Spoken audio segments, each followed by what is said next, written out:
Long ago in Europe, a man with bigger balls than Stalin finally kicked the bucket, and in his place a number of wars broke out in the nation he once ruled. By 1995, Yugoslavia was officially gone, with multiple groups finally gaining their independence. That wouldn't be the end though, as 4 years later another bloody war would start yet again, this time in one of the most disputed territories on the globe. And now, someone even crazier than me has made it playable in Battlefield Vietnam, and I must work yet again to cover what no one has before. This is Battlefield Kosovo. He said the word. Comment rage activate. If you didn't get the joke, I'm well aware of how divisive this subject can be, particularly over ownership of the region, which is why I won't be mentioning any of that. This is about what historically occurred, aka the Kosovo War, and I will talk about only that without picking any favorites. I do put one group on the spot later because of points and how the mod was designed, but I'm not trying to spread hate. I'm just going over things I noticed and wanted to share for anyone who's thinking of trying this out. Now, onto the mod. While it's not the side-mixing cluster Battlefield Balkan, it does include the Federal Republic of Yugoslav against the KLA, who you might recognize as ski mask doges from Scorpo's A Normal Day in the Balkans video. Both factions have great unique voice lines like the ones I think are Albanian. Taarruzdayım. Ben burayı koruyorum. Haydi dışarı. Düşman canımıza okuyor. And Serbian ones that sound so realistic they scare the absolute shit out of me.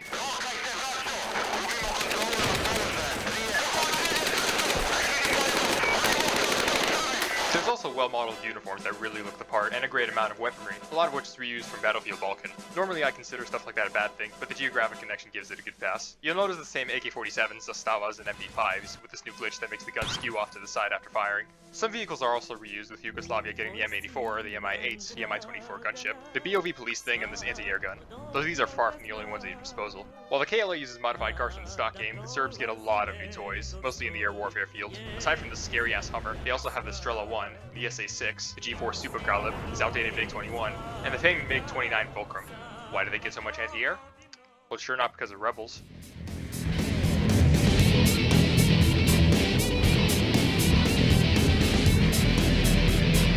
Yep, NATO's also with this, and to keep up with 1999 they get a whole slew of new planes. These include the F-15 Eagle, the AH-64 Apache, the not-so-invisible F-117, and the A-10 Thunderbolt with a solid square in front of the pilot, unfortunately making the cockpit view unplayable. In case you want to time jump to KFOR and do ground operations, the developer also went the extra mile to add period-accurate loadouts with the M4 Carbine, the Burstfire M16, the FIM-92 Stinger, and the M249 SAW. Despite air raids being the focus, you'll need these handheld weapons a lot more than you think, but I'll get to that later.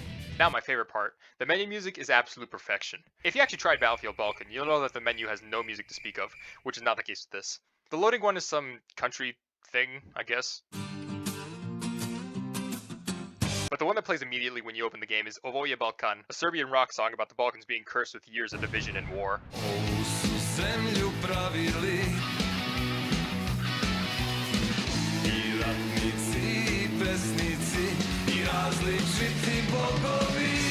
It's a total banger and very fitting for something like this. Great job, mod creator. With that out of the way, I'll talk about why I think this mod falls short. First off, it's excessively pro-Serb.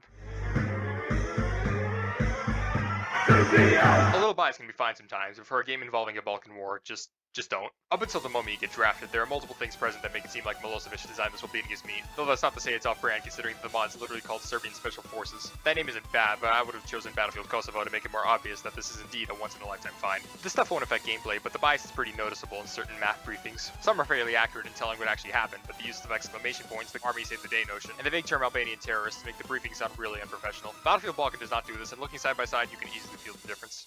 Moving on, the map selection is terrible. Aside from this one cool ground map, the others are from Battlefield Vietnam with some European-looking buildings slapped onto them, which might make for a boring layout if you already played the stock game like me. Some of the balanced choices are also questionable, like this one where Serbia gets 2 attack helicopters and dedicated ground attack lanes, while the KLA has absolutely nothing to counter them with. Likewise on the bombing maps, it's legit impossible to win as NATO. They're already losing before the battle even begins, the objective is unclear, there aren't nearly enough planes, and to even get a chance of winning, you have to go sicko mode and speed cap every point in sight, which plays out more like Hollywood's idea of history than what actually happened.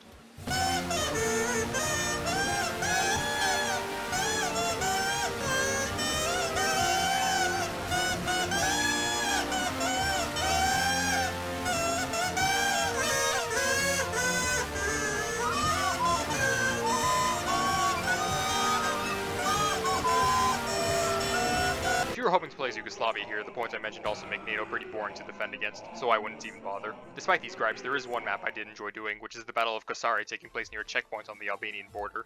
It's nice and open with the Serbian army enjoying a full arsenal of M82s and T-55s, though without any aircraft, which technically leaves the KLA with air supremacy thanks to NATO. Since only one side can be modeled at a time, it can make for some pretty funny results when you spot an A-10 flying around with a freaking ninja man in the cockpit. Interesting to note, this is also the only map with tank-on-tank combat thanks to some old-ass T-54s. I was confused at first as to why the KLA had these, then I saw the map briefing and remembered that the Albanian army themselves got directly involved here, somehow without provoking a Serbian invasion, probably because of all those bunkers.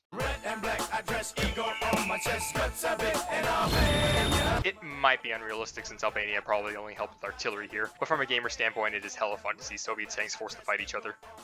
Final opinion on this mod, it evidently has a lot of potential, but is held back by design choices, glitches, and some unrefined mishaps that weren't present in the other mod. Whether you find it fun, boring, or straight up offensive depends on you and your taste, but if you can move past all that, then it might be worth a try.